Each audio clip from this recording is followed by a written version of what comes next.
अंतरराष्ट्रीय युवा विद्वान, जैन दर्शन में यूनिवर्सिटी टॉप व गोल्ड मेडलिस्ट, जैन सिद्धांत एवं न्याय विषयों को सरलता से समझाने वाले, यूएसए, इंग्लैंड, ऑस्ट्रेलिया आदि अनेक देशों में जैन धर्म की महती प्रभावना करने वाले, पंडित टोडरमल पुरस्कार, युवा विद्वत रत्न आदि अनेक पुरस्कारों से सम्मानित मूर्धन्य विद्वान डॉक्टर संजीव कुमार गोधा जयपुर द्वारा जानिए धर्म का मर्म। मुंबई के एक साधर्मी भाई की ओर से इन प्रवचनों का प्रसारण किया जा रहा है। हरिहंत सिद्ध सूर्य उपाध्याय साधु सर्व अर्थ के प्रकाशी मांगलिक उपकारी है। इनको स्वरूप जान राग दे भाई जो भक्ति काय को नमाए स्तुति को उचारी है। धन्य धन्य ते नहीं ते काज सब राज भरे कर जोड़े मारे मारे वंदना हमारी है। मंगल कल्याण सुख ऐसो हम चाहते हैं। ओ मेरी ऐसी दशा जैसी तुम धारी है। ओ मेरी ऐसी दशा जैसी तुम धारी है। ओ मेरी ऐसी दशा जैसी तुम धारी है। क्षत्र चूड़ामणि नामक यह ग्रंथ और जीवनधर कुमार वैराग्य उत्पादक 6 भावनाओं की चर्चा, उनका चिंतन यहाँ कर चुके हैं और उस चिंतन को ही आगे बढ़ाते हुए आज वे बढ़ रहे हैं आश्रव भावना की ओर। बहुत प्रैक्टिकल चिंतन चलता है। जब कभी कोई जीव शरीर की अशुचिता के बारे में विचार करता करता जब देह से, शरीर से अत्यंत विरक्त हो जाता है तो वह अत्यंत विरक्ति उसे ऐसा प्रतीत कराने लगती है कि मैं कितना मलिन हूँ, मैं कितना अशुचि हूँ, मैं कितना अपवित्र हूँ, मैं कितना गंदा हूँ यार। मैं जो शरीर को देख देख करके जो अपनापन किया करता था, मैं बहुत महसूस कर रहा हूँ कि वास्तव में मैं बहुत सुगला हूँ। और क्या करूँ मैं अब? ऊपर से मलिनता होती थी, गंदगी लगती थी तो मैं धो लिया करता था। अब अंदर से शरीर गंदा है तो अब कैसे धोऊं? अब कैसे साफ करूं बतलाओ? तो दिमाग काम नहीं करता मेरा। ये अशुचिता कैसे दूर होगी? तो जब यह जीव इस देह की अशुचिता को, अपवित्रता को, गंदगी, मलिनता को अपनी मलिनता, अशुचिता, अपवित्रता समझने लगा तो आचार्य देव ने ट्रैक चेंज करके इसको समझाया कि तू इस गलतफहमी में मत रहे। देह कितनी भी मलिन हो, शरीर कितना भी अपवित्र हो, वो अपवित्रता तेरी है ही नहीं। दिमाग मत लगा। सही है। चिंता मुक्त कर दिया। चिंता मुक्त कर दिया भाई साहब। माने तुम जो सोच रहे हो ना, और हड्डी, खून, मांस क्या क्या भरा है इस देह में, क्या क्या भरा इस देह में, क्षण एक भी सोचा कभी क्या क्या भरा इस देह में? जब तू ऐसा बार बार विचार कर रहा है कि अरे भाई जाने क्या है, बहुत खराब है, ये तो सच कह रहे हैं साहब, आपने सही बात कही साहब। ये जब एक बार ऐसे चेहरे पर ऐसा हो गया था ना, वो अंदर का बाहर निकलने लग गया था, ऊपर की परत उतर गई, एक बार खरोंच आ गई थी तो ऐसा हुआ शेव बनाते समय जब थोड़ा सा रेजर नीचे तक आ गया तो फिर क्या हुआ, तो अंदर का जब दिखने लगा, कई दिनों तक चेहरा खराब हो गया, कई दिनों तक सच में बहुत खराब है।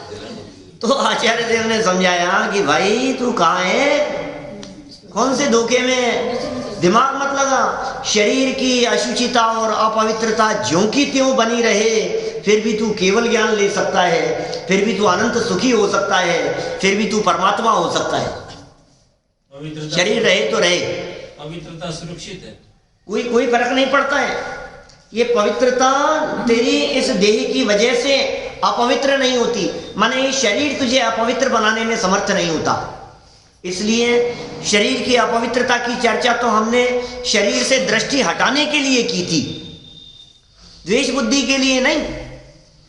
जब हमने इसकी अपवित्रता बतलाई तो देह से द्वेष करने लगा, अरे बेकार है, हटाओ इसको, मार दो इसको। मारना नहीं है, हटा हुआ ही है। इस शरीर को खत्म नहीं करना है, इस शरीर को नुकसान नहीं पहुंचाना है। ये बात कही जा चुकी है भाई। इस अपवित्र देह के माध्यम से भी मोक्ष मार्ग प्रकट किया जा सकता है, मुक्ति प्राप्त हो जाए। फिर देह तो छिलके के समान है, धरी रहे सो धरी रहे, हमें क्या फर्क पड़ता है। इसलिए शरीर की अशुचिता को छोड़कर अंदर कुछ और अशुचि है, अंदर कुछ और अपवित्रता है, उसे देख के क्या बात कर रहे हो। जितनी अपवित्रता की आपने बात कही ये तो मेरी नहीं है, तो कुछ और भी है क्या? कि हाँ, तेरी अपवित्रता आश्रम भाव है। क्या साहब, कुछ ख्याल में आई क्या कहा? नए लोगों से पूछता हूँ, क्या तेरी जो अपवित्रता है वो ये नहीं, हड्डी खून मांस मल मूत्र पसीना, ये मेरी अपवित्रता नहीं है। तो फिर कौन सी अपवित्रता है? बोले उस अपवित्रता का नाम दिया है शास्त्रों में आश्रव। बोले ये क्या चीज है? ये करो चिंतन बैठ करके। मुनियों का शरीर भी वैसा ही है, मुनियों का शरीर भी वैसा ही है, लेकिन क्या फर्क पड़ता है? हाँ, मुनिराजों का शरीर भी अशुचि। अरे मैं तो अरहंतों तक की बात कर रहा हूँ, आप अकेले मुनिराज की क्यों कह रहे हो? मैं तो कह रहा हूँ अरहंत भगवान के शरीर में भी आखिर ये सब है ना। यही शरीर तो केवल ज्ञान प्राप्त करने पर 5000 धनुष ऊपर चला गया था। यही शरीर तो मलमूत्र रहित हो गया, पसीना रहित हो गया, परम औदारिक में कन्वर्ट हुआ। आखिर शरीर तो वही है, चमड़ी तो औदारिक ही है, भले ही परम लगा दो उसके आगे, परम लगा दिया तो क्या हो गया? परम औदारिक हो गया। हमारा शरीर है औदारिक, मनुष्यों और तिर्यंशों का औदारिक शरीर होता है। 5 प्रकार के शरीर हैं, वापस याद दिला रहा हूँ, 5 प्रकार के शरीर हैं। हमारा जो शरीर है जो हड्डी खून मांस वाला होता है ये कहलाता है औदारिक। एक होता है वैक्रियक शरीर, वो देवों और नारकियों के होता है, उनमें हड्डी खून मांस नहीं होता, उसमें ब्लड नहीं होता, सप्त धातु जैसा मलिन नहीं होता। देवों का शरीर और नारकियों का भी शरीर ऐसा नहीं होता कि नारकियों में आपस में मारकाट मची रहती हो और शरीर के टुकड़े टुकड़े हो जाते हो तो चारों तरफ खून ही खून बिखरा रहता हो, ऐसा नहीं होता, है ही नहीं, शरीर में खून नहीं है। ये है वैक्रियक शरीर देव नारकियों का। एक होता है आहारक, तीसरा शरीर है आहारक। ये होता है आहारक रिद्धि वाले मुनिराजों के। जिन मुनिराजों के आहारक नाम की रिद्धि होती है उनके ये आहारक शरीर की संरचना उस रिद्धि के प्रयोग के काल में बनती है। मस्तक से एक पुतला निकलता है सफेद रंग का, 1 हाथ जितना सा, मनुष्य आकार में, और वो शंकाओं के समाधान के लिए या फिर तीर्थ वंदना के विकल्प से निकलता है। चौमासे का समय है, तीर्थ वंदना का बहुत विकल्प है, विहार करना नहीं है, और विकल्प खड़ा हो गया यार एक बार वहाँ की वंदना करके आए, तो माथे से पुतला निकलेगा, वो वहाँ जाकर दर्शन करके वापस लौट करके आ जाएगा, दिखेगा नहीं किसी को। इतना फास्ट है उसका मूवमेंट, इतना फास्ट है कि किसी को वो दिखता नहीं है तो पौद्गलिक, पुद्गल का है, दिखे तो दिख जावे, वो हाँ वो अलग है। अभी ये आहारक की बात करें, तीसरे नंबर का शरीर है आहारक, बराबर। अब चौथा एक शरीर है तेजस शरीर, तेजस नाम का शरीर, ये चौथा शरीर है। ये तेजस शरीर 2 प्रकार का है। एक शब्द दिए, शास्त्रीय शब्द है निस्सरण और अनिस्सरण। निस्सरण माने निकलने वाला, अनिस्सरण माने नहीं निकलने वाला। कौन सी शरीर की बात कर रहा हूं? मन्ना जी साहब क्या नाम दिया? तेजस, तेजस नाम का शरीर है। ये तेजस शरीर जो नहीं निकलने वाला है, जिसको अनिस्सरण कहा, नहीं निकलता है वो शरीर, ऐसा तेजस शरीर तो हम आपके सबके हैं, सब संसारी जीवों के होता है वो तेजस शरीर। एक होता है निकलने वाला, निकलने वाला तेजस कौन सा होता है? बोले वो रिद्धि वालों के होता है। वो शुभ और अशुभ के भेद से 2 प्रकार का है। वो दाहिने कंधे से एक पुतला निकलता है, वो शुभ तेजस है, और बाएं कंधे से एक पुतला निकलता है, वो अशुभ तेजस है। वो रिद्धि के प्रभाव से होता है, मुनिराजों के जीवन में ही संभव है। अशुभ तेजस जो बाएं कंधे से निकला है वो सिंदूर के कलर का है, बिलाव के आकार का है। वो 12 योजन तक की भूमि को चारों तरफ सब तरफ नष्ट करके आ जावे और अंत में आए तो खुद को भी नष्ट कर देवे। क्रोध आदि निमित्त बनते हैं उसमें। अशुभ तेजस पुतला ही निकलेगा वो, तो मुझे जहां तक पुतला निकला ना वो शरीर है, वो तेजस शरीर है। और एक कह दिया मैंने शुभ तेजस, ये निकलता है कोई महामारी हो, रोग हो, बीमारी हो, पूरे प्लेग फैल गया, स्वाइन फ्लू फैल गया चारों तरफ। अब सोचिए आप मोहनजोदड़ो हड़प्पा की जो संस्कृति जो पूरी की पूरी खत्म हो गई, कुछ ना कुछ तो ऐसा हुआ ही होगा साहब। अचानक ऐसा क्या हुआ कि पूरे देश में सब लोग खत्म हो गए, पूरे दुनिया भर में सारा का सारा एक संस्कृति पूरी खत्म हो गई ना, पूरी की पूरी वो। और आज भी जो खुदाई के अंदर जो मिली है सब पूरे के पूरे नगर बसे हुए दिखाई देते हैं। कोई रोड पर चलता हुआ है तो कोई सीढ़ियाँ चढ़ता हुआ है तो कोई बालकनी में खड़ा हुआ है, ऐसे कंकाल मिलते हैं पूरे। वो पढ़ो इतिहास, हमने तो पढ़े थे कोई 25 साल पहले, 25-30 साल पहले जब भी पढ़े थे बचपन में स्कूल में, खंडरों की खुदाई। मोहनजोदड़ो का एक चैप्टर था अलग, हड़प्पा और मोहनजोदड़ो इतिहास में। तो वो जो संस्कृति खत्म हुई उसके पीछे कारण क्या रहा कि कोई न कोई इस तरह की महामारी फैल गई, वही ऐसा कारण था। और ऐसी महामारी को दूर करने के विकल्प से मुनिराजों के दाहिने कंधे की तरफ से जो पुतला निकलता है वो शुभ तेजस नाम प्राप्त कर जाएगा। चारों तरफ जाकर के उसकी चारों तरफ से बाउंड्री खींच करके आ जाएगा और अंदर जितने लोग हैं सबकी रोग बीमारियां सब दूर हो जाएंगी। वो महा संकट जो है वो टल जाएगा। तो ऐसी एक रिद्धि है, ऐसा एक शरीर है जिसे तेजस कहा गया। ये तेजस नाम का शरीर है, बराबर। इसका उदाहरण कोई नहीं, अरे नहीं, वो मानता नहीं है उसे करना में। देखो फिर क्या कहते हैं आगे, कार्मण शरीर, अंतिम शरीर, उसका नाम है कार्मण। बोले ज्ञानावरणी, दर्शनावरणी, मोहनी, अंतराय आदि जो हैं, क्या ये जो कर्म है जो आत्म प्रदेशों के साथ में बंधे हुए हैं, उस शरीर का नाम है कार्मण शरीर। 5 है। तो इन 5 में से हमारा जो शरीर है ये औदारिक है, और तेजस शरीर में तेज प्रदान करने का काम सारे संसारी जीवों के, और एक कार्मण है।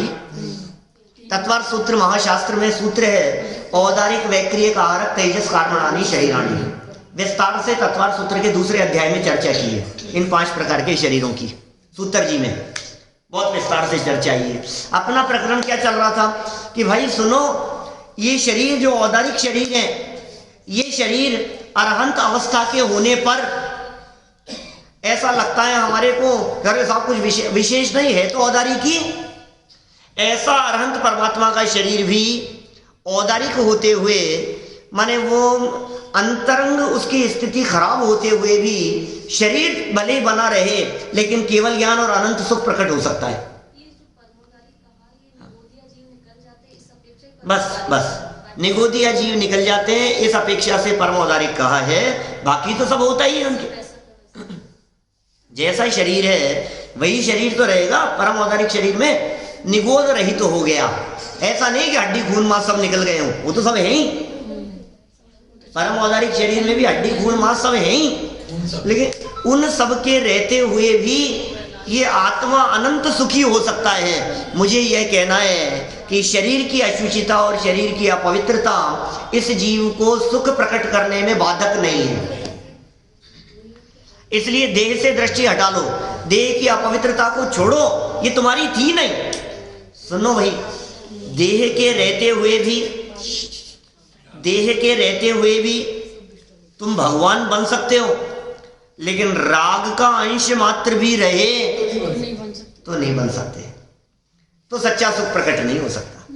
इसका मतलब सच्चा सुख यदि तुम्हें प्रकट करना हो तो देह नहीं, देह के प्रति राग तोड़ना होगा, देह के प्रति मोह तोड़ना होगा, वो महत्वपूर्ण चीज है।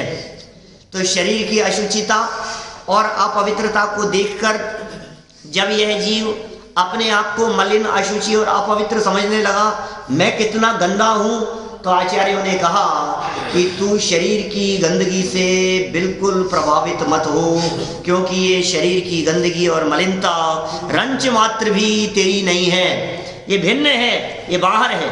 बाहर चाहे कुछ भी हो, आप तो शहर में रहते हो भैया, क्या कॉलोनी वालों की बात नहीं करता, लेकिन शहर में रहने वाले जो लोग हैं उनके घर के बाहर हालत कितनी खराब, मोदी जी के स्वच्छता अभियान के बाद भी खराब दिखता है ना। और लेकिन फिर घर के अंदर घुस करके देखो, इनके घर में जाओ तो ऐसा लगता है कहाँ महल में आ गए।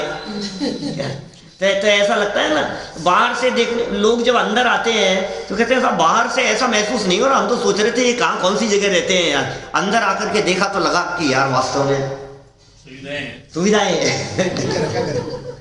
कितना फर्क दिखता है। इसका मतलब बाहर से देखने पर जो तुम्हें दिखाई दे रहा है उसका प्रभाव अंदर में रहने वाले व्यक्ति पर अंश मात्र भी नहीं पड़ता। तुम उस मलिनता को नहीं देखते, तुम उस मलिनता का अनुभव नहीं करते। अंदर घर में रहते हुए तुम सुविधा का अनुभव करते हो। यही हम कह रहे हैं कि देह की मलिनता का अनुभव छोड़ो और आत्मा में अंदर आओ, अपने स्वभाव में, अपने स्वरूप में, और जो आनंद भरा है उस आनंद का उपभोग करो। देह अपावन हो तो हो, कोई फर्क नहीं पड़ता, राग नहीं होना चाहिए। तेरी अशुचिता तेरा राग है, तेरी अशुचिता तेरा विकार है, तेरी अशुचिता तेरे मोहादिक परिणाम है, वो तेरी अपवित्रता है जिन्हें शास्त्रों में आश्रव कह करके पुकारा गया है। इन आश्रवों का क्या स्वरूप है ये बतलाते हुए ट्रैक बदल दिया यहाँ, और आश्रव अनुप्रेक्षा यहाँ लिख दी गई। देखिए जरा पेज नंबर 535 पर आश्रम के बारे में चिंतन कर रहे हैं जीवनधर कुमार। क्या कहते हैं? 55 नंबर का यह है श्लोक है, अजस्र मास्रवन्त्यात्मन् दुर्मोचाः कर्म भूतगलाः तै पूर्णस्त्वमधोधस्य जल पूर्णो यथा प्लवः। हे आत्मन, बड़े दुख से अलग होने वाले जो कर्म रूपी पुद्गल निरंतर आते हैं, उन कर्मों से परिपूर्ण भरा हुआ तू जल से भरी हुई नौका के समान नीचे ही नीचे चला जाता है, अर्थात अधोगति को प्राप्त होता जाता है। क्या गजब बातें कह रहे हैं ये, कितनी सुंदर इन्होंने बात कह दी है कि भाई सुन कि साहब आप इसको गजब कह रहे हो, नीचे नीचे डूबा जाता है, इसमें गजब है क्या? ये तो धिक्कार है कि नहीं, गजब इस बात का है कि मुझे इस बात की खबर लग गई कि मैं किस लिए डूब रहा था। गजब इसलिए है कि मुझे पता लग गया कि मेरी अधोगति क्यों हो रही थी। प्रसन्नता इस बात की है कि मुझे पता लग गया मेरी चतुर्गति के परिभ्रमण का कारण क्या था, मैं दर दर की ठोकरें क्यों खाता रहा, आखिर कौन है जो मुझे घुमा रहा है। तो कहा कोई और नहीं है भाई, ये जो कर्म रूपी पुद्गल निरंतर आते हैं तू उनसे भरा हुआ है। ये कर्म आ रहे हैं, आश्रम कहते हैं इनको, कर्मों के आने का नाम आश्रम है, ऐसा कहा गया जनागम में। पौद्गलिक कर्म की अपेक्षा से, जड़ कर्मों की अपेक्षा से ये कहा गया कि ये आने वाले जो कर्म हैं ये आश्रम हैं, तू इनसे भरा हुआ है। और हालत कैसी है कि जिस तरह से नौका, नाव पानी के भर जाने पर डूब जाती है, जैसे जैसे पानी कम होगा वैसे वैसे ऊपर आएगी, पानी खाली हो जाए तो ऊपर पहुंच जाएगी, और पानी यदि भरा हुआ है तो नीचे, जैसे थोड़ा पानी भरा तो थोड़ी डूबने लगी, और पानी और भरा तो और डूबने लगी, और भरा तो डूब गई। तो इसी तरह से तू पानी से भरी हुई नौका के समान इस संसार रूपी महान समुद्र में डूब रहा है और नीचे ही नीचे चला जाता है, ये बात यहाँ कह रहे हैं। देखिए सरल अर्थ में, हे आत्मन, हे आत्मन, अति कष्ट से दूर होने वाले, महान कष्ट से दूर होने वाले पुद्गलमय कर्म परमाणु तुम्हारी आत्मा में प्रति समय आ रहे हैं, हर समय आ रहे हैं। काय वांग मन है कर्म योग है, स आश्रव है। तत्वार सूत्र 6 अध्याय 1-2 सूत्र कहते हैं काय वांग मन है कर्म योग है। शरीर मन वाणी इनका जो कर्म, इनके योग से आत्म प्रदेशों की जो चंचलता है वो क्या कहती है कि वो आश्रव है, स आश्रव है, कर्मों के आने में निमित्त बनती है। इससे कर्म आते हैं, ये काम चल रहा है हमारा निरंतर। आप क्या काम करते हो? आप क्या करते हो समझिए? आप रिटायर्ड हैं, कुछ तो करते हो। पहले क्या करते थे? पहले बैंक में थे, बिजनेस नहीं था, जॉब थी। जॉब थी। आप आपकी भी जॉब है, आपका बिजनेस। भाई साहब सुनो, हमारे यहाँ क्या कह रहे हैं? ये कह रहे हैं दिन रात शुभाशुभ भावों से मेरा व्यापार चला करता। रिटायर होता ही नहीं है। क्या क्या भाई साहब? रात चलता है दिन रात चलता है व्यापार, रात को भी चलता है, सोते सोते भी। पता नहीं क्या क्या सोचते रहते हैं। जितने लोग बिजनेस करते हैं वे तो बिजनेसमैन हैं ही, और जो सर्विस करते हैं वे भी बिजनेस वाले ही हैं। क्या ये व्यापार चल रहा है साहब? आपने तो छोड़ दिया ना जैन साहब, चल रहा है।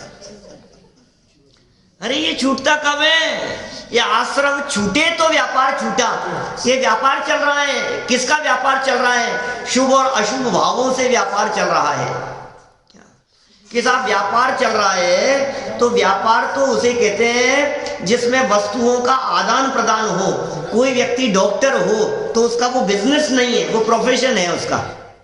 बिजनेस कब कहलाएगा? बिजनेस और प्रोफेशन में फर्क है ना, वो सेवा है और ये वस्तुओं का आदान प्रदान है।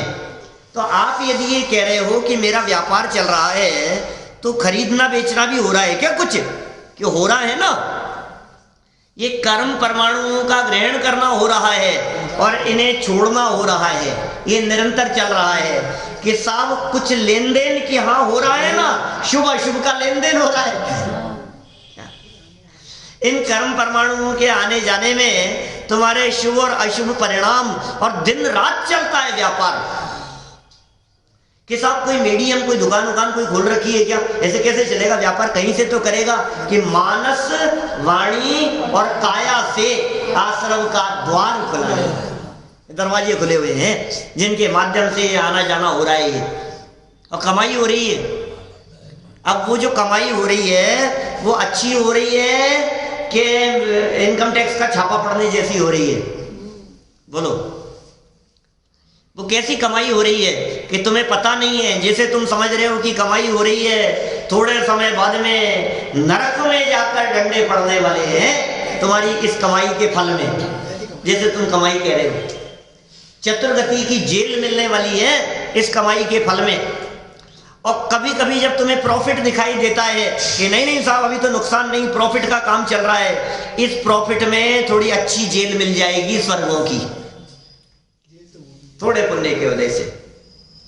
शुभ क्या कहा यहाँ? दिन रात शुभाशुभ भावों से मेरा व्यापार चला करता, मानस वाणी और काया से आश्रम का द्वार खुला रहता। ये आश्रम के दरवाजे खुले हुए हैं। ये शुभ और अशुभ ये दोनों ही प्रकार के आश्रम हैं और कर्म आते हैं। जैसे पानी के आने का उदाहरण दिया ना, नाव में छेद का उदाहरण देकर के समझाया जाता है, शैणव आदि ग्रंथों में समझाया, सब जगह आश्रम आदि को समझाने के लिए नाव में छेद हो गया।